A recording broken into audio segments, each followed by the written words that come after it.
കേന്ദ്രമന്ത്രി രമേശ് ചെന്നിത്തല മാധ്യമങ്ങളെ കാണുന്നു തത്സമയം. ഈ മയക്കുമരുന്ന് ഉപയോഗിക്കുന്നവരും വിൽക്കുന്നവരും ഉണ്ടാക്കുന്നവരെയും നിയമത്തിൻ്റെ മുമ്പിൽ കൊണ്ടുവരാനുള്ള ഊർജ്ജസ്വലമായ പ്രവർത്തനമാണ് കേരള പോലീസ് നടത്തുന്നത്. ഈ രണ്ട് കണ്ണികളെ പിടിച്ച പോലീസ് ഉദ്യോഗസ്ഥന്മാരെ ഞാൻ പ്രത്യേകം അഭിനന്ദിക്കുന്നു. കാരണം അടുത്ത കാലത്തൊന്നും ഇതുപോലെയുള്ള സോഴ്സുകൾ നമുക്ക് കണ്ടെത്താൻ കഴിഞ്ഞിരുന്നില്ല. തന്നെയുമല്ല, ഇതുമായി ബന്ധപ്പെട്ട രഹസ്യങ്ങൾ ആർക്ക് വേണമെങ്കിലും പോലീസിന് കൈമാറാൻ കഴിയുന്നതാണ്. അതിനായി 3 നമ്പറുകൾ ഞങ്ങൾ ഇപ്പോൾ ഡിക്ലെയർ ചെയ്യുകയാണ്. ആദ്യത്തെ നമ്പർ 94 97 97 97 94. ഒന്നുകൂടെ പറയാം, 94 97 അഗെയിൻ 97 അഗെയിൻ 97 94 ഒന്നാമത്തെ നമ്പർ.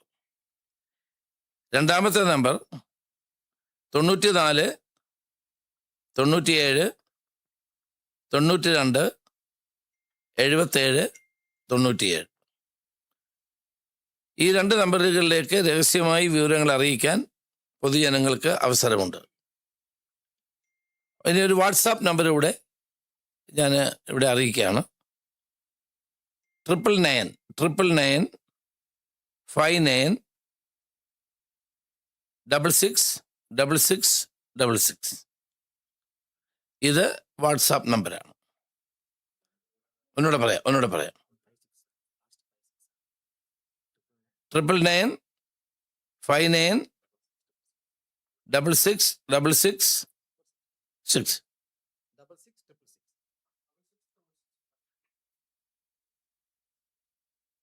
ഇതിൽ വാട്സാപ്പ് ചെയ്യാവുന്നതാണ്. അപ്പം ഇത്തരത്തിൽ വിവരങ്ങൾ നൽകുന്ന ആളുകളുടെ ഐഡൻറ്റിറ്റി പൂർണ്ണമായും കോൺഫിഡൻഷ്യലായി പോലീസ് വെക്കുന്നതാണ്. അവരുടെ ഐഡൻറ്റിറ്റി വെളിപ്പെടുത്തുന്നതല്ല. ഒരു തരത്തിലും അത് ലീക്ക് ചെയ്ത് മുന്നോട്ട് പോകുന്നതല്ല. അപ്പം അതുകൊണ്ട് കേരളത്തെ ഒരു ഡ്രഗ് ഫ്രീ സംസ്ഥാനമാക്കി മാറ്റുക എന്നുള്ള വലിയൊരു ക്രൂസൈഡാണ് കേരള പോലീസും മറ്റ് വകുപ്പുകളും ചേർന്ന് ഏറ്റെടുത്തിട്ടുള്ളത്. ഇത് വളരെ ആസൂത്രിതമായ നിലയിൽ വളരെ സയൻറ്റിഫിക്കായി പ്രൊഫഷണലായിട്ടാണ് ഈ programme Toofan the narco hunt എന്ന പ്രോഗ്രാം നടത്തിക്കൊണ്ടിരിക്കുന്നത്. അപ്പം ഇതിനെല്ലാവരുടെയും സഹായം ഞാൻ അഭ്യർത്ഥിക്കുകയാണ്. ഇപ്പം ധാരാളം ആളുകൾ ഇതിനെ സഹായിക്കാൻ മുന്നോട്ട് വരുന്നുണ്ട്. ഇന്നിപ്പോൾ തന്നെ ഞാൻ വന്നപ്പോഴാണ് ഉണ്ണി മുകുന്ദൻ അദ്ദേഹം ഇത് ടാഗ് ചെയ്തിട്ടുണ്ട്. അങ്ങനെ ധാരാളം ആളുകൾ, സെലിബ്രിറ്റീസ് അല്ലാത്ത ആളുകളൊക്കെ മുന്നോട്ട് വരുന്നുണ്ട്. ശ്രീ മമ്മൂട്ടിക്ക് തന്നെ ഒരു സ്വന്തമായും ഇതിനെ നിരുത്സാഹപ്പെടുത്താൻ ഒരു ടീം പ്രവർത്തിക്കുന്നുണ്ട്. അവർ ഞങ്ങളോടൊപ്പം ചേർന്ന് പ്രവർത്തിക്കാമെന്ന് സമ്മതിച്ചിട്ടുണ്ട്. അങ്ങനെ സമൂഹത്തിലുള്ള വിവിധ തലങ്ങളിലുള്ള ആളുകൾ, സാമൂഹ്യ പ്രവർത്തകന്മാർ, സഭയുടെ വിവിധ മത സാമൂഹ്യ സംഘടനകൾ ഒക്കെ ഈ പ്രസ്ഥാനവുമായി സഹകരിക്കാനുള്ള താല്പര്യം പ്രകടിപ്പിച്ചിട്ടുണ്ട്. ഒക്കെ നല്ല കാര്യമാണ്. കാരണം എല്ലാവരും ഇതിനകത്തൊരു രാഷ്ട്രീയവും ഇല്ല. നമ്മുടെ ഭാവി തലമുറയെ നശിപ്പിക്കുന്ന ഇതിനെതിരായിട്ടുള്ള ഒരു വലിയ പോരാട്ടമാണ് നമ്മൾ നടത്തുന്നത്.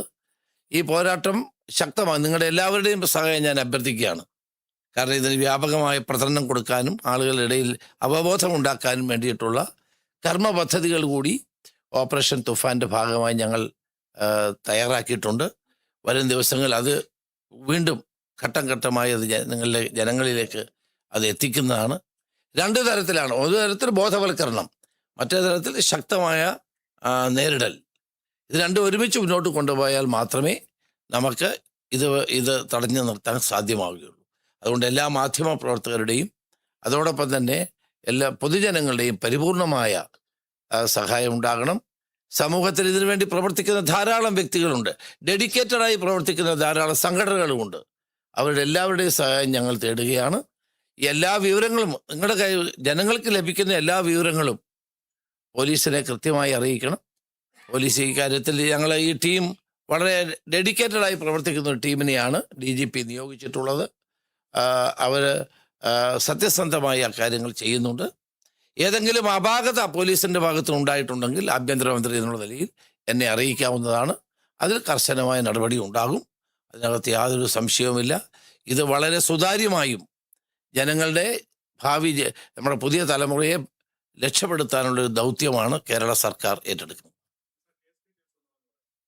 ഞങ്ങൾ തരാം നിങ്ങൾക്ക്. ഇതിൻ്റെ printed copies I will distribute all the printed copies to U.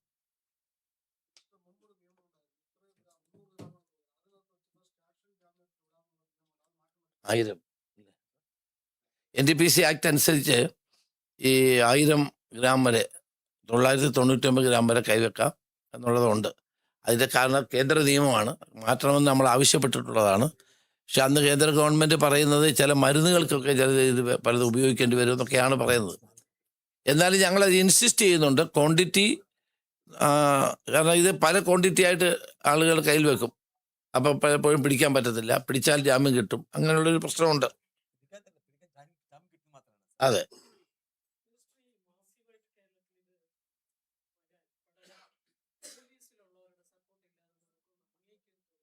അല്ല അങ്ങനെയുള്ള അത് ഞങ്ങൾ നിരീക്ഷിക്കുന്നുണ്ട്.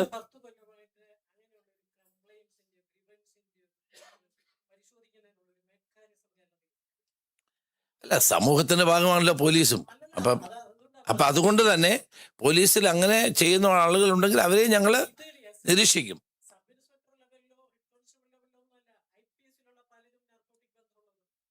ചൂണ്ടിക്കാണിച്ചോളൂ, ഞങ്ങൾ നടപടിയെടുക്കാം. If you have any information please pass it on to us, we will take action.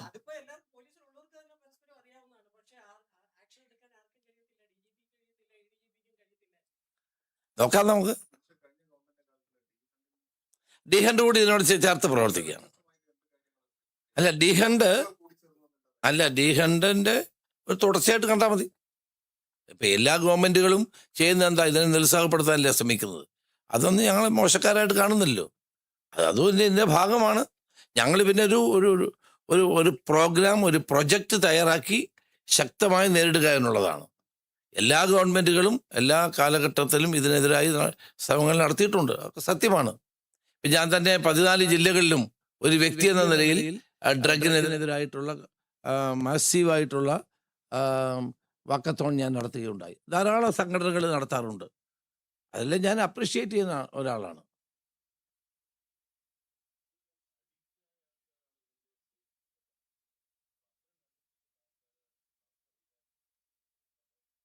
അത് എക്സൈസ് വകുപ്പുമായി ചേർന്ന് നടത്തും. എക്സൈസിനുള്ള സംവിധാനമുണ്ട്. റീഹാബിലിറ്റേഷൻ, ക്യൂർ ചെയ്യാനുള്ള ഹെൽത്ത് ആൻഡ് എക്സൈസ് ഡിപ്പാർട്ട്മെന്റിന്റെ സഹായം ഈ കാര്യത്തിൽ ഞങ്ങൾ തേടുന്നുണ്ട്.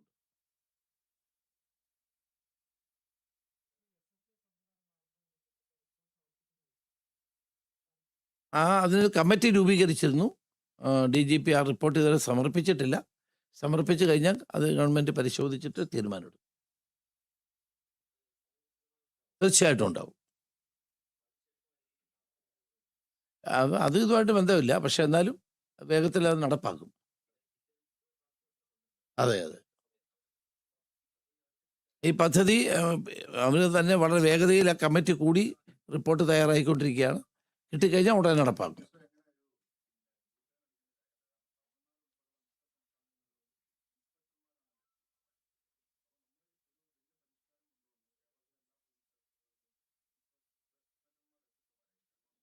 ഞാനത് എക്സ്പ്ലെയിൻ ചെയ്യാം. ഞാൻ നിയമസഭയിൽ തന്നെ ഇത് പ്രതിപക്ഷത്തിരുന്നപ്പോഴും എക്സ്പ്ലെയിൻ ചെയ്തൊരു കാര്യമാണ്. ഇത് ഞാൻ ഒറ്റയ്ക്കെടുക്കുന്ന ഒരു തീരുമാനമല്ല. ഒരു കമ്മിറ്റി രൂപീകരിച്ചു. ആ കമ്മിറ്റി പഠിച്ച ശേഷം അവരുടെ റെക്കമെൻഡേഷൻ്റെ അടിസ്ഥാനത്തിലായിരിക്കും തീരുമാനം. 1. 2, ഒരു സ്റ്റേഷൻ്റെ ചുമതല പണ്ട് നമുക്ക് ഒരു SIക്കായിരുന്നു. പുതുതായി ഒരു SI ആയി വരുന്ന ആളുകൾ വളരെ സമർത്ഥമായി ആ പോലീസ് അതിർത്തിയിലുള്ള കാര്യങ്ങൾ ചെയ്യും. CIക്ക് ഉണ്ടായിരുന്ന ചുമതല 3-4 പോലീസ് സ്റ്റേഷനുകളുടെ മേൽനോട്ടമായിരുന്നു. അതിൻ്റെ മുകളിൽ DYSP 5, 6 അല്ലെങ്കിൽ 7 പോലീസ് സ്റ്റേഷനുകളുടെ ചുമതല. ഇതായിരുന്നു നേരത്തെ ഉണ്ടായിരുന്ന സിസ്റ്റം. അത് മാറ്റിയിട്ട് CIയെ SI ആക്കിയതോടുകൂടി SIയുടെ ഉത്സാഹം കുറഞ്ഞു. വർക്ക് ടെമ്പർമെന്റ് തന്നെ മോശമായി. CIക്ക് പണ്ടുണ്ടായിരുന്നത് ഒരു സൂപ്പർവിഷണൽ ഒരു ദൗത്യമായിരുന്നെങ്കിൽ അദ്ദേഹം SH ആയതോടുകൂടി, SIയുടെ ജോലി ചെയ്തതോടുകൂടി അദ്ദേഹത്തിൻ്റെയും പ്രവർത്തനത്തിൽ വലിയ തോതിലുള്ള മാന്ദ്യം അനുഭവപ്പെട്ടു. അപ്പോൾ CI ആയിരുന്നപ്പോൾ 3-4 സ്റ്റേഷൻ്റെ ചുമതല ഉണ്ടായിരുന്നു, ഇപ്പോൾ ഒരു സ്റ്റേഷനായി. അപ്പോൾ DYSPക്കും ജോലി ഭാരം കൂടി. ഇതെല്ലാമാണ് പൊതുജനങ്ങളിൽ നിന്ന് കിട്ടിയിട്ടുള്ള വിവരങ്ങൾ. അപ്പോൾ സർവീസിലുള്ള ഉദ്യോഗസ്ഥന്മാരിൽ നിന്ന് കിട്ടിയ വിവരങ്ങൾ ഇത് തന്നെയായിരുന്നു. കേരളം പോലും സംസ്ഥാനത്ത്, മറ്റ് സംസ്ഥാനങ്ങളിലെ പോലീസിനെ ഞാൻ കുറ്റപ്പെടുത്തുകയല്ല, ഇവിടെ ആർക്കെങ്കിലും ചെറുതായിട്ട് നമ്മളൊരിടത്ത് മറിഞ്ഞു വീണാൽ പോലും പോലീസ് സ്റ്റേഷനിൽ പോകും, പെട്ടെന്ന് പരാതി കൊടുക്കും, FIR ഇടും. അപ്പോൾ കേരളത്തിൽ എല്ലാ അവയർനെസ് വളരെ കൂടുതലായതുകൊണ്ട് എല്ലാ പോലീസ് സ്റ്റേഷനുകളും സജീവമാണ് ഇപ്പോഴും. മറ്റ് സംസ്ഥാനങ്ങൾ അത്രയും ഉണ്ടാവില്ല. അപ്പോൾ സജീവമായൊരു പോലീസ് സേനയുടെ പ്രവർത്തനത്തിന് പഴയ സിസ്റ്റം ആണ് കമ്പയർ ചെയ്ത് നോക്കുമ്പോൾ പ്രയോജനമെന്ന് ഞങ്ങൾക്ക് തോന്നി. ഞങ്ങളുടെ തോന്നൽ കൊണ്ട് എൻ്റെ അടിസ്ഥാനത്തിൽ മാത്രം തീരുമാനം എടുക്കാൻ കഴിയില്ല. കാരണം മുൻ ഗവൺമെൻറ് സ്വീകരിച്ച ഒരു നടപടിയാണ്. അപ്പോൾ അതുകൊണ്ടാണ് DGPയുടെ നേതൃത്വത്തിൽ ഒരു ടീം ഉണ്ടാക്കി അവരത് പഠിച്ചുകൊണ്ടിരിക്കുന്നത്. അവരുടെ റിപ്പോർട്ടിൻ്റെ അടിസ്ഥാനത്തിലായിരിക്കും തീരുമാനം. ഇതൊന്നും വ്യക്തിപരമല്ല. സേനയ്ക്ക് ഏതാണ് പ്രയോജനം, ഇന്ന ഗവൺമെൻറ് ഇന്നത് ചെയ്തുകൊണ്ട് ഈ ഗവൺമെൻറ് ഇങ്ങനെ, അങ്ങനെയൊന്നുമില്ല. Government is continuity. സർക്കാരുകൾ കണ്ടിന്യൂവിറ്റിയാണ്, തുടർച്ചയാണ്. അങ്ങനെയുള്ള തീരുമാനമൊന്നും ഞങ്ങൾക്കില്ല. പലതരത്തിലുള്ള അഭിപ്രായ വ്യത്യാസം. ഇപ്പം ഞാൻ പല DGPമാരോട് സംസാരിച്ചു, മറ്റ് സീനിയർ റിട്ടയർ ചെയ്ത് പോയ DGPമാരോട് സംസാരിച്ചു, ഉദ്യോഗസ്ഥന്മാരോട് സംസാരിച്ചു, ഈവൻ പോലീസ് കവർ ചെയ്യുന്ന പത്രലേഖകരോട് സംസാരിച്ചു. അവരൊക്കെ പറയുന്നത് പഴയ സിസ്റ്റമാണ് നല്ലതെന്നാണ് എന്നോട് പറയുന്നത്. എങ്കിലും എൻ്റെ തീരുമാനം അടിച്ചേൽപ്പിക്കുകയല്ലല്ലോ. DGPയുടെ നേതൃത്വത്തിലുള്ള കമ്മിറ്റി രൂപീകരിച്ചു. ആ കമ്മിറ്റി പഠിച്ച് റിപ്പോർട്ട് കിട്ടിയിട്ട് ആ റിപ്പോർട്ട് പരിശോധിച്ച ശേഷം ഏതാണ് ഗുണകരമെന്ന് ഗവൺമെൻറ് വിലയിരുത്തി ഒരു തീരുമാനമെടുക്കും. I'll talk to you separately.